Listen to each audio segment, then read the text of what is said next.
নমস্কাৰ। আপুনি জানেনে কিছুমান মানুহে বহু কষ্ট কৰাৰ পিছতো ধনী হ'ব নোৱাৰে। ইয়াৰ আচল কাৰণ কি? ভাগ্য হয় জানো ইয়াৰ আচল কাৰণ, নে ইয়াৰ কিবা বেলেগ দৃষ্টিভংগী আছে? আহক আমি সত্যটো জানি লওঁ। আপুনি নিজেই আপোনাৰ জীৱনৰ পৰা ধন দূৰ কৰি আছে নেকি? আজিৰ ভিডিঅ'টোত মই আপোনালোকক জনাম কেনেকৈ আপুনি অজানিতে ধনৰ পথ বন্ধ কৰি লৈছে আৰু কেনেকৈ সেই পথ মোকলাই ল'ব পাৰিব। আহক আমি জানি লওঁ। যদি ভিডিঅ'টো ভাল লাগে লাইক এটা কৰি আমাৰ মনোবল বঢ়াব আৰু আপোনালোকৰ বন্ধুবৰ্গৰ লগত শ্বেয়াৰ কৰি তেওঁলোককো উপকৃত কৰিব। যদি আপোনাৰ জীৱনত ধন, সমৃদ্ধি আৰু সফলতা বিচাৰে তেনেহ'লে এই ভিডিঅ'টো শেষলৈকে চাবলৈ একেবাৰে নাপাহৰিব। কাৰণ শেষত এটা মই এনেকুৱা গোপন উপায়ৰ কথা ক'ম যি উপায় আপোনালোকে কৰিলে আপোনালোকৰ জীৱন সলনি হৈ পৰিব, ভাগ্য উন্নত হৈ পৰিব, লগতে সাক্ষাৎ মা লক্ষ্মী আহি আপোনালোকৰ ঘৰত বাস কৰিবলৈ ধৰিব, যাৰ ফলত সকলো মনৰ আশা পূৰ্ণ হৈ পৰিব, আপোনাৰ লগতে সপৰিয়ালৰো উন্নতি সাধন হ'বলৈ ধৰিব। আহক তেনেহ'লে আমি সুন্দৰভাৱে জানি লওঁ আৰু এই ভিডিঅ'টো আৰম্ভ কৰোঁ। প্ৰথম আৰু আটাইতকৈ ডাঙৰ ভুলটো হ'ল নিগেটিভ চিন্তা কৰা। যদি আপুনি সদায় মনৰ ভিতৰতে কয় যে মোৰ ভাগ্য বেয়া, মই ধনী হ'ব নোৱাৰোঁ বা মোৰ হাতত ধন নাথাকে, এনেকৈ যদি আপোনালোকে ভাবি থাকে সদায়, তেনেহ'লে দেখিবলৈ পাব যে এদিন আপুনি সঁচাই দুখীয়া হৈ পৰিব। ইয়াৰ উপৰিও কাৰোবাৰ আগত আপোনালোকে কেতিয়াও কোৱাটো উচিত নহয় মই বৰ দুখীয়া, মোৰ হাতত টকা নাই। এনেধৰণে আপোনালোকে আপোনালোকৰ বন্ধুবৰ্গ বা আত্মীয়ৰ আগত সমালোচনা বা আলোচনা কৰাটো একেবাৰে উচিত নহয়। যদি এইবোৰ আপোনালোকে কৰে দেখিবলৈ পাব যে আপোনালোকৰ হাতৰ পৰা লাহে লাহে অৰ্থ নোহোৱা হৈ পৰিব। যিমান কষ্ট কৰিলেও কেতিয়াও আপোনালোকে হাতত ধন জমা কৰি ৰাখিব নোৱাৰিব। আপুনি নিজেই নিজৰ ধনৰ পথ বন্ধ কৰি লোৱাটো বুজায়। শাস্ত্ৰৰ অনুসৰি আপোনাৰ চিন্তাই আপোনাৰ ব্যস্ততাৰ সৃষ্টি কৰিব। সেই গতিকে আপুনি কেতিয়াও এইবোৰ চিন্তা নকৰিব। সলনি কেনেকৈ আপোনালোকে হ'ব পাৰিব আমি জানো আহক। প্ৰতিদিনেই নিজক কওক মই ধনী হ'ব পাৰোঁ, মই আৰু অকণমান কষ্ট কৰিলেই মোৰ জীৱনত আৰু অধিক টকা আহিব, মোৰ জীৱনলৈ ধন আহি আছে, মাথো মই কাম কৰি আগুৱাই যাব লাগিব। এনেধৰণে যদি সদায় আপোনালোকে নিজেই নিজক ক'ব পাৰে তেনেহ'লে দেখিবলৈ পাব যে লাহে লাহে আপোনালোকৰ দৰিদ্ৰতা দূৰ হৈ পৰিব আৰু ঘৰত এটাৰ পিছত আনটো সুযোগ সুবিধা আহিব। অৰ্থ আহি আপোনালোকৰ ঘৰত ভৰপূৰ হৈ পৰিব আৰু নতুনকৈ অৰ্থ অহাৰ বাটো মুকলি হৈ পৰিব। দ্বিতীয় ভুলটো হ'ল টকাৰ প্ৰতি থকা ভুল ধাৰণা। যদি আপুনি মনৰ ভিতৰতে ভাবে টকা বেয়া বস্তু, ধনী মানুহসকল সদায় লোভীয়া হয়, তেন্তে আপুনি কেতিয়াও ধনী হ'ব নোৱাৰিব আৰু আপোনাৰ হাতৰ পৰা সদায় ধন এৰি যাব।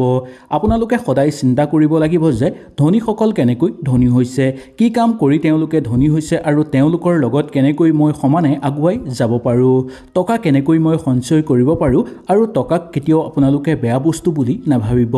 টকা হৈছে মা লক্ষ্মীৰ স্বৰূপ। আপুনি যিমান কষ্ট আৰু ভগৱানৰ ওপৰত শ্ৰদ্ধা ৰাখিব তিমানেই আপোনালোকৰ ঘৰত অৰ্থ বৃদ্ধি পাবলৈ ধৰিব।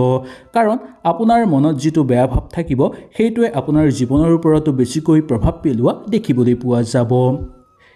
এনেকৈ আপোনালোকে সলনি কৰিব লাগিব আপোনালোকৰ জীৱন ধাৰণা। টকাৰ প্ৰতি আপোনালোকে সদায় সন্মান ৰাখিব। আপোনালোকে সদায় ক'বলৈ চেষ্টা কৰিব ধনে আপোনালোকৰ জীৱনত উন্নতি কৰে যেন, বা মা লক্ষ্মীয়ে আপোনালোকৰ ঘৰলৈ ধন সম্পত্তি লৈ আহে যে। কেতিয়াও ধনী মানুহ দেখি তেওঁলোকক হিংসা নকৰিব আৰু ধনী মানুহৰ বিষয়ে কেতিয়াও বেয়াকৈ আলোচনা নকৰিব। আৰু টকাক কেতিয়াও বেয়া বুলি আপোনালোকে নাভাবিব। টকাক আপোনালোকে সদায় সন্মান কৰিব। ৩ নম্বৰ ভুলটো হ'ল এলাহ কৰা বা পিছলৈ কাম কৰিম বুলি থৈ দিয়া। সুযোগ আহে কিন্তু আপোনালোকে কয় যে কালি কৰিম বা পিছলৈ কৰিম, এতিয়া মোৰ কাম কৰিবলৈ মন নাই, মই পিছলৈ কৰিম। এনে অভ্যাস আপোনালোকে আজিয়েই ত্যাগ কৰাটো উচিত। এই পিছৰ শব্দটোৱে আপোনালোকৰ ঘৰৰ ধন নষ্ট কৰি পেলাব। আপোনালোকৰ ঘৰলৈ যদি ধন আহিব লগাও আছে সেই ধন আপোনালোকৰ ঘৰলৈ কেতিয়াও নাহিব আৰু এটাৰ পিছত আনটো আপোনালোকৰ ঘৰত সমস্যা উৎপন্ন হ'বলৈ ধৰিব। এই চিন্তাধাৰণা আপোনালোকৰ যদি থাকে তেনেহ'লে আপোনালোকে জীৱনত কেতিয়াও ধনী হ'ব নোৱাৰিব। সেইকাৰণে আজিয়ে আপোনালোকে এলাহ ভাৱটো ত্যাগ কৰক। পিছলৈ কৰিম কোৱা অভ্যাসটো আজিয়ে আপোনালোকে ত্যাগ কৰাটো উচিত। যি কাম আপোনালোকৰ সন্মুখত থাকিব সেই কাম আজিৰ পৰাই বা এই মুহূৰ্তৰ পৰাই আপোনালোকে আৰম্ভ কৰক। কাৰণ আপোনালোকে যেতিয়াই সেই কামটো আৰম্ভ কৰিব আপোনালোকৰ ভৱিষ্যতৰ কাৰণে অৰ্থৰ বাট মুকলি হৈ পৰিব, যাৰ ফলত আপোনালোকে প্ৰচুৰ পৰিমাণে অৰ্থ উপাৰ্জন কৰিব পাৰিব আৰু নতুন নতুন সুযোগ সুবিধা লাভ কৰিব পাৰিব। আৰু এনে মানুহৰ ওপৰত মা লক্ষ্মীৰ সাক্ষাৎ পৰম কৃপা থাকে। যিসকল লোকে এলাহ কৰে বা পিছলৈ কৰিম বুলি থৈ দিয়ে সেইসকলৰ ঘৰত কেতিয়াও মা লক্ষ্মীয়ে বাস নকৰে। 4 নম্বৰটো ভুলটো হ'ল ধন আহিলে খৰচ কৰি পেলোৱা। ধন যদি ৰাখিব নাজানে তেনেহ'লে আপোনালোক কেতিয়াও ধনী হ'ব নোৱাৰিব। ধন সদায় সংৰক্ষণ কৰি আমি ৰাখিবলৈ শিকিব লাগিব। কেনেকৈ আমি ধন উপাৰ্জন কৰোঁ তেনেকৈ আমি ধন খৰচ কৰিবলৈও শিকিব লাগিব। 1 টকা উপাৰ্জন কৰিবলৈ যিমান কষ্ট খৰচ কৰাৰ ক্ষেত্ৰতো আপোনালোকে সিমানখিনি কষ্ট অনুভৱ কৰি খৰচ কৰিব লাগিব। তেতিয়াহে আপোনালোক ধনী হ'ব পাৰিব। কোনোবাই আপোনালোকক বেছি চিপচ বুলি ক'লেও আপোনালোকে বেছি কাণ মন নিদিব, কাৰণ আপুনিহে ধন ঘটিছে। বেলেগে আপোনাক ঘটি কেতিয়াও ধন দিয়া নাই। সেইকাৰণে আপোনালোকে খৰচ কৰাৰ ক্ষেত্ৰতো খুব সাৱধানতা অৱলম্বন কৰিব। খৰচটো কৰিবই লাগিব, কিন্তু আপোনালোকে অযথা যাতে খৰচ নকৰে তাৰ প্ৰতি লক্ষ্য ৰাখিব। সঠিক কেনেকৈ কৰিব পাৰিব আপোনালোকে জানি লওঁ আহক। খৰচৰ সদায় আপোনালোকে হিচাপ ৰাখিব, কিন্তু ধন সঞ্চয় কৰাৰ ক্ষেত্ৰত আপোনালোকে হিচাপ নাৰাখিলেও চলিব, কিন্তু খৰচৰ ক্ষেত্ৰত বিশেষভাৱে আপোনালোকে হিচাপ ৰাখিব। আৰু সকলো ক্ষেত্ৰতে আপোনালোকে বিনিয়োগ কৰিবলৈ অকণমান হ'লেও শিকিব লাগিব। যিসকল লোকে বিনিয়োগ কৰিবলৈ জানে তেওঁলোকে এদিন নহয় এদিন নিশ্চয় ধনী হয়। সেইকাৰণে কিবা ক্ষেত্ৰত হ'লেও আপোনালোকে অকণমান পইচা বিনিয়োগ কৰিবলৈ শিকক। 5 নম্বৰ ভুলটো হ'ল কৃতজ্ঞতা নথকা।